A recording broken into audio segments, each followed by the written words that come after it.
বিসমিল্লাহির রহমানির রহিম। শুরু করিতেছি মহান আল্লাহর নামে, যিনি পরম করুণাময় এবং অত্যন্ত দয়ালু।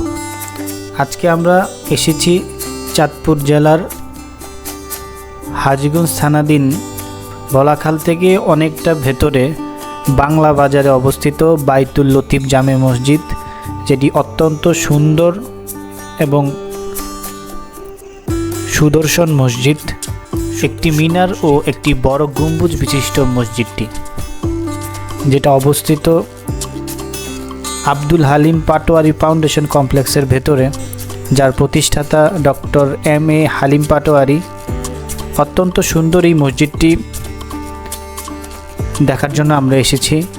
অবশ্যই আপনারাও দেখতে পাচ্ছেন মসজিদটি ভালো লাগলে অবশ্যই শেয়ার করে দিবেন। ভিডিওটি দেখার জন্য সবাইকে অনেক অনেক ধন্যবাদ। আসসালামু আলাইকুম রহমতুল্লাহি ওয়া বারাকাতুহু।